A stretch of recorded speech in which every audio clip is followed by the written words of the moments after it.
네, 강프로입니다. 포스코 DX가 드디어 다시 신고가에 들어갔습니다. 여기 9월 달에 신고가를 만들고 나서 한 달, 두 달, 세 달 동안 매물 소화 과정을 거쳤고요. 다시 신고가에 들어갔습니다. 자, 일단 보유하신 분들은 축하드리고요. 그리고 제 말을 믿고, 그쵸.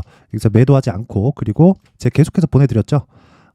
가격, 그리고 단기 보유 전략, 그쵸. 이 내용으로 지금까지 수익을 보신 분들 정말 축하드립니다. 자, 그리고 제가 계속해서 이야기를 드렸습니다. 포스코 DX는 비싼 주식입니다. 비싸요. 비쌉니다. 근데 더 갑니다.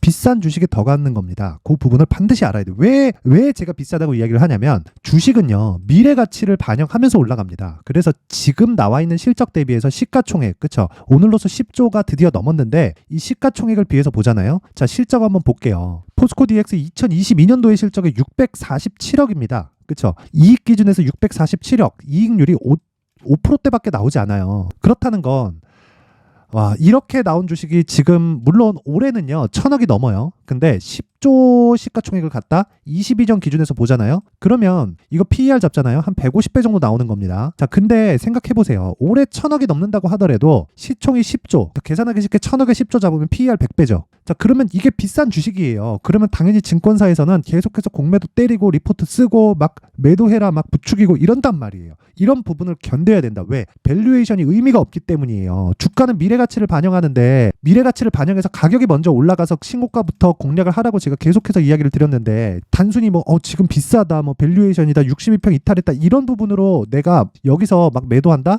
그러면 안 된다고요. 시세가 끝나고 안 끝나고는 내가 결정하는 게 아니라 나와 봐야 알 수 있어요. 그래서 내가 공략하는 그 시작점은 신고가 구간이 된다. 근데 애초에 그쵸? 10월과 11월 달에 어떻게 됐나요? 시장이 안 좋았잖아요. 시장보다 비싼 주식이었어요. 왜 비쌌을까요? 이유가 있기 때문이고 그 부분을 가격이 먼저 반영해서 그렇다. 자, 왜 그런지 한번 볼게요. 포스코 퓨처엠입니다. 자, 보세요. 포스코 퓨처엠 한번 보면 정확하게 여기 7월 달까지는 시세를 같이 했죠. 왜? 포스코 퓨처엠은 양극재 생산 공장을 계속해서 증설을 해야 됩니다. 에코프로 BM 기준에서 보잖아요. 그러면 지금 17만 톤 규모의 생산 능력을 가지고 있고 여기서 마이너스 50%를 딱 하면 포스코 퓨처엠의 생산 능력이 나옵니다. 근데 에코프로 BM에서 생산량을 증가하려는 오피셜한 내용, 제 예상치가 아니라 에코프로에서 발표한 내용이 27년까지 71만 톤입니다. 그렇다는 건 생산 공장을 대폭, 그쵸? 4배 이상 증가시킨다는 소리잖아요. 그러면 포스코 퓨처엠이라고 가만히 있겠냐고요. 어쩔 수 없이 증가시켜야 되고 양극재는 그만큼 쇼티지를 받을 수밖에 없다. 근데 정확하게 포스코 DX는 어떤 일이 벌어졌냐면 7월 달에 포스코 퓨처엠이 쭉 빠져서 몇 프로 빠졌나요? 70만 원부터 저가 따지면 20만 원 초반까지 내렸어요. 그리고 나서 소폭 회복한 겁니다. 50% 정도 회복한 거예요. 물론 이게 크게 많이 올라간 거지만 그동안의 이 주가 상승폭 그리고 앞으로 성장해야 되는 그런 내용을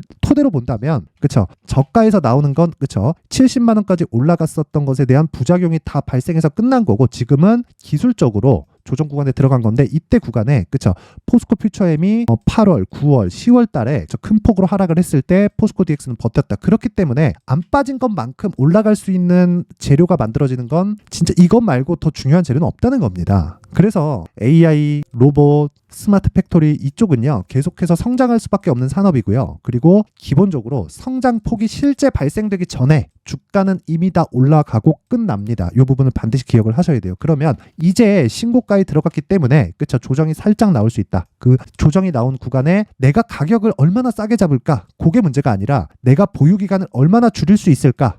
그 관점으로 접근을 하셔야 된다는 거고 그 기준이 되는 게 가격 그리고 보유 전략입니다. 이 부분에 대해서 제가 계속해서 강조를 드리고 있어요. 자, 그런데 가격에 대해서 이야기를 드릴 겁니다. 근데 그 말씀을 드리기 전에 제가 연말이기도 하고 이제 연초가 다가오니까 강프로의 소통방에 대해서 이벤트를 합니다. 안내 말씀드리고 갈게요. 자, 우선 강프로의 소통방은 두 가지 내용이 있습니다. 특징점 두 가지. 첫 번째, 무료로 진행한다. 두 번째, 신고가 종목만 공략한다. 왜 제가 포스코 DX를 연휴 기간에도 계속해서 영상을 올려드리고 했을까요? 신고가 종목이기 때문에 그렇습니다. 그러면 제가 소통방에서 진행하는 종목들은 어떤 종목일까요? 신고가 종목입니다. 왜 신고가 종목을 공략할까요? 주식시장에서 신고가만큼 중요한 내용은 없기 때문이고 모든 주도주는 신고가를 거쳐서 발생을 합니다. 그 부분 반드시 기억을 하세요. 자, 그래 내용 한번 볼게요. AD 테크놀로지 그쵸? 12월 26일 오늘입니다. AD 테크놀로지, 레비 코퍼레이션 8시 53분, 8시 55분 이렇게 진행이 됐습니다. 장 시작 전에 나갔어요. 왜 이렇게 진행을 했을까요? 신고가이기 때문에 그렇다. 이미 돌아올 수 없는 강을 건넜기 때문에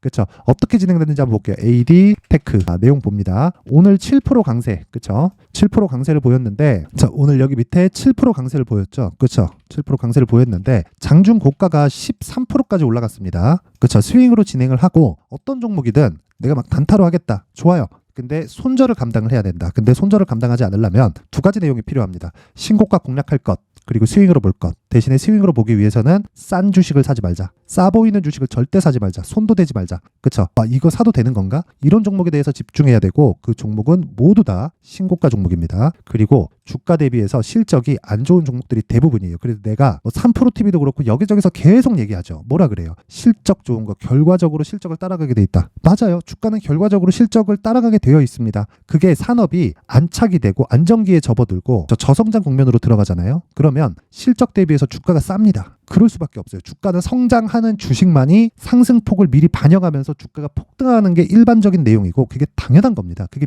미국 시장도 마찬가지고, 예를 들어서 봐봐요. 애플, 한국 주식을 다 통틀어도 애플의 반밖에 안 돼요. 미증시가 아니라 애플 한 종목의 반밖에 안 됩니다. 애플 시가총액이 4천억 불이에요. 근데 한국 주식을 모두 통틀었을 때 2천억 불이다. 자, 이걸 한국 돈으로 환산을 하면 4천조, 그리고 한국 주식은 2천조, 반밖에 안 됩니다. 그렇죠? 그러면 우리가 뭘 해야 돼요? 애플 같은 경우에도 그만큼 평가를 받는 건 앞으로 성장성을 인정을 받고 있기 때문에 그렇습니다. 그만큼 우리는 신고가를 공략을 해야 된다는 거고, AD 테크놀로지도 마찬가지예요. 신고가 종목을 공략했기 때문에 단기적인 수익이 발생하는 거고, 이런 부분을 스윙으로 내가 계속 진행을 했을 때 나만의 수익 모델이 완성이 된다. 이것뿐이 아니라 쭉 올려서 보면 오늘 바이오 쪽에서 긍정적인 내용들이 계속 나오고 있습니다. 자, 그리고 12월 22일 정확하게 신고가 종목을 공략을 했죠. 레고캠 바이오 8시 54분 창시작 전에 나가잖아요. 이게 어떻게 나갔느냐? 레고캠 바이오. 자, 보세요. 오늘 저 고가에서 매물을 맞고 떨어지기는 합니다. 시가 18%, 고가 24%, 지금 8% 강세 중이에요.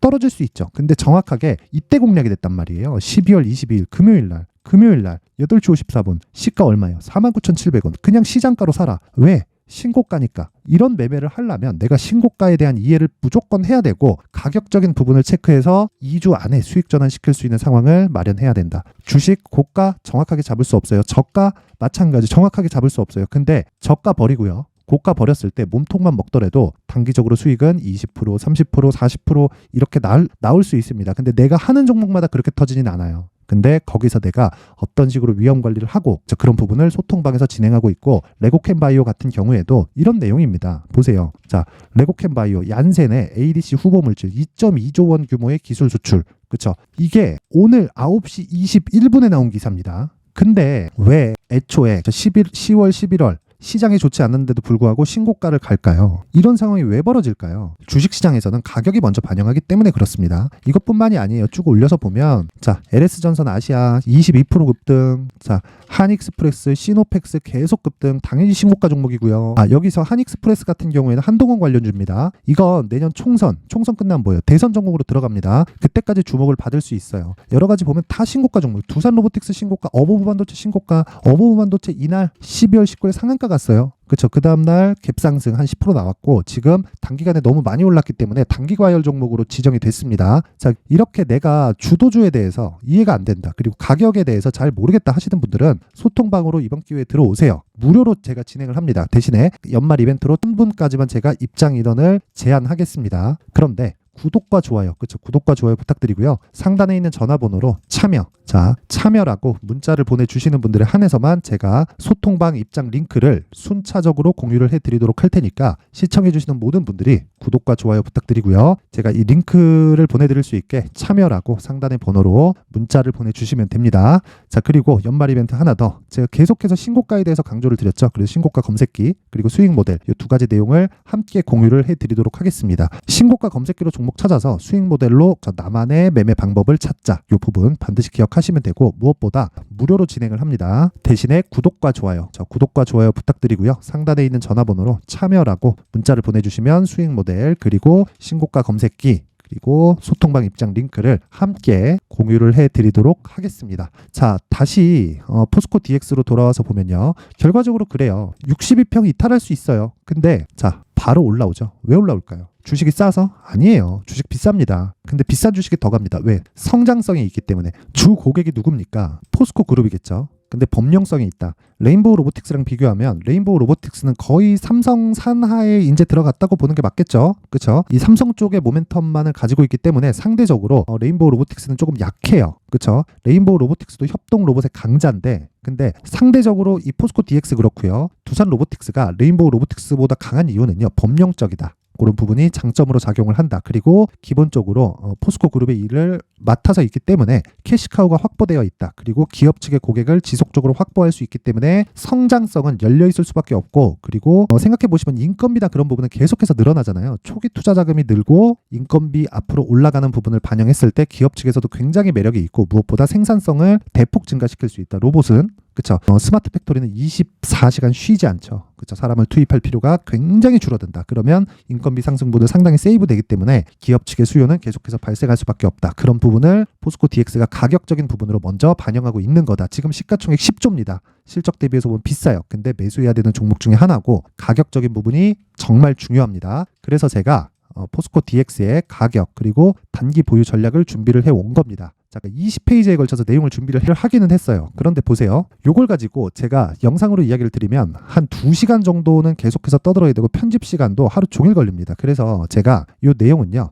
요렇게 그쵸. 다들 공부하시라고 이런 내용으로 준비를 해놨고요. 무엇보다 구독과 좋아요 부탁드리고요. 상단에 있는 전화번호로 숫자 3이라고 문자 보내주시면 포스코 DX의 가격 그리고 단기 보유 전략 그리고 단기 보유 전략은 2주 안에 수익을 전환시킬 수 있는 그 내용입니다. 이 부분 반드시 기억하시면 되고 무엇보다 신고가 매매를 기반해서 제가 상세하게 내용을 준비를 했으니까 딱 받아가셔서 가공하지 마시고 그대로 적용해서 매매에 참고하시면 됩니다. 일단 보유하신 분들 축하드리고요. 무엇보다 이 신고가 종목에 대해서 제가 계속해서 강조를 드렸잖아요. 그만큼 중요하기 때문에 어떻게 이해를 해야 되는지 그리고 연말, 연초까지 강세를 보일 수 있는 신고가 주도주를 제가 준비를 해놨으니까 영상 끝까지 시청하시고요. 모든 분들이 성공 투자하셨으면 좋겠습니다. 네, 올 한 해를 뒤돌아보니까 구간별로 큰 수익이 나왔었던 종목들이 꽤 많이 보입니다. 1월 달에는 AI 관련주들이 있었고요. 그리고 2월 달부터는 2차 전지가 계속해서 강세를 보였죠. 자, 그리고 나서 3월 달이 되니까 AI 반도체 관련주들이 신고가를 만들면서 5월 달부터 시세를 큰 폭으로 냈죠. 저가부터 따진다면 한미반도체와 같은 종목들도 올 한 해 6배 정도의 시세가 나왔습니다. 혹시라도 올해 수익을 보지 못하신 분들이 있다면요. 어떻게 시세가 움직이는지 반드시 익혀 놓으셔야 되고요. 만약에 그런 부분이 아직 준비가 되어 있지 않다면 어중간한 종목들 사고팔고 하지 마시고요. 딱 한 종목에 비중을 제대로 넣어서 확실하게 수익을 보는 방법이 필요합니다. 자, 그래서 제가 23년 12월 달 강프로의 대시세 종목을 준비를 해왔고요. 이 종목은 대기업을 상대로 안정적인 매출 구조를 갖추고 있는 데다가 이 규모가 40%를 넘나들고요. 호황기 때는 50%를 넘나드는 역대급인 이익 구조를 갖추고 있어서 대체 불가능한 기업이라고 보셔야 됩니다. 자, 지금 현재 주요 거래처는요. 삼성전자, 인텔, 하이닉스, TSMC, 엔비디아까지 모든 반도체 업체를 고객사로 확보하고 있는 상황이고요. 이 재무제표 상황을 보면요. 이익률 자체가 넘사벽인 걸 알 수 있습니다. 넘을 수 없다는 거겠죠. 첫 번째 급등 포인트를 보면요. 앞서서 보여드렸었던 실적은요. 23년도 개화 시기에 접어들었었던 AI 반도체의 실적이 포함되지 않은 실적입니다. 자, 그런데 올 한 해 개화 시기에 접어들었었던 새로운 반도체의 실적치가 더해지면요. 질적인 성장보다 양적인 증가가 함께 이루어지게 되고요. 그런 부분을 한미반도체가 이미 시세로 보여줬죠. 저가부터 6배 강세를 보인 상황이 있습니다. 강프로의 무료 소통방이죠. 어떻게 매매를 했느냐. 5월 25일 날 그쵸? ISC를 49,800원에 매수를 했고요. 자, 그리고 나서 2달도 되지 않아서 한 100% 정도의 수익을 만들어냈습니다. 자, 근데 6월 2일 날 내용 한번 확인해 보시면 자, 한미반도체 26,000원까지 올려서 잡겠다는 내용이 있죠. ISC와 함께 새로운 반도체 관련 종목입니다. 이때 당시 가격이 25,650원이었는데 그냥 올려서 잡으라는 거겠죠. 지금 현재 한미반도체 가격이 62,000원인 걸 본다면요. 항상 주가는요. 신고가 이후에 공략하는 것이 좋고 그랬을 때 단기간에 100% 수익이 가능한 구조를 만들 수 있습니다. ISC도 그렇고 한미반도체도 마찬가지예요. 당연히 에코프로도 마찬가지입니다. 두 번째 급등 포인트를 보면요. 자, 개인용 PC를 비롯해서 서버, 클라우드 그리고 우리가 사용하는 스마트폰까지 기본적인 PC 구조와 동일하고요. 새로운 반도체의 구조도 동일한 구조를 갖추고 있습니다. 자, 근데 한미 반도체의 상승 이유도요. 이러한 구조가 동일하게 진행되기 때문이고 이 구조는 절대로 바뀔 수가 없습니다. 11월 달에 새로운 뉴스가 나왔습니다. 자, 온 디바이스까지 더해지면 비메모리의 사용처는 계속해서 증가할 것은 너무 당연한 이야기고요. 그런 부분을 감안했을 때 이 기업은요. 질적인 부분에 대한 성장이 아니라 양적인 증가까지 이룰 수 있는 상황이 된 겁니다. 한미 반도체의 시세를 보면 아직은 굉장히 저렴한 상태를 유지하고 있고요. 세 번째 상황을 보면요. 엔비디아의 실적인데요. 이건 올해 초 대비해서 4배 정도의 상승폭이 나왔고요. 주가도 그 정도가 당연히 올랐죠. 주식 투자를 할 때는 예상하는 게 아니라 확정치를 보고 매매를 해서 수익을 낼 수 있어야 됩니다. 앞서서 제가 보여드렸었던 내용인 ISC도 그렇고요. 한미 반도체도 그렇고 확정된 내용이 있었죠. AI에 대한 개화 시기에 맞춰서 삼성전자와 SK 하이닉스가 강세를 보이는 구간이 있었고요. 엔비디아가 강세를 보였습니다. 자, 삼성전자도 그렇고 하이닉스도 그렇고 엔비디아도 마찬가지고요. 생각해 보시면 세력들이 어찌할 수 없는 정도의 사이즈를 가지고 있는 그런 종목들이죠. 그렇기 때문에 제가 계속해서 이야기를 드리는 겁니다. 확인하는 데는 확정치가 필요하다고요. 엔비디아 실적만큼 확실한 재료가 있을까요? 엔비디아의 실적의 증가세는요. 앞으로 다가올 AI 반도체의 수요 증가가 있을 수밖에 없다는 거고, 그리고 그에 맞춰서 단가는 폭증하고 있는 상황인 게 엔비디아의 실적을 보면 알 수 있고요. 그리고 삼성전자와 SK 하이닉스로 연결이 되고요. 그래서 한미반도체가 올라온 그런 상황입니다. 한미반도체만큼 추가적으로 상승할 수 있는 종목이 있다는 게 하이닉스를 포함해서 삼성전자의 시세 그리고 엔비디아의 실적을 보면 알 수 있고요. 그래서 준비한 4분기 대시세 종목, 내년 초까지 강세를 보일 수 있는 종목을 준비를 해왔습니다. 어렵게 생각하지 마시고요. 기본적으로 신고가 구간에 있는 종목이기 때문에 하락에 대한 저항성은 충분히 갖춰져 있는 종목이고 이미 시세가 시작이 됐습니다. 자, 무엇보다 중요한 건 얼마에 사는 걸 텐데 제가 그런 부분까지 상세하게 준비를 해놨으니까 영상 상단에 있는 전화번호로 대시세라고 문자를 보내주시는 분들에 한해서만 무료로 공개를 하도록 하겠습니다. 매매하는 과정에서 수익이 잘 안 난다 하시는 분들은 이 종목 딱 받아가서 큰 수익 내셨으면 좋겠습니다.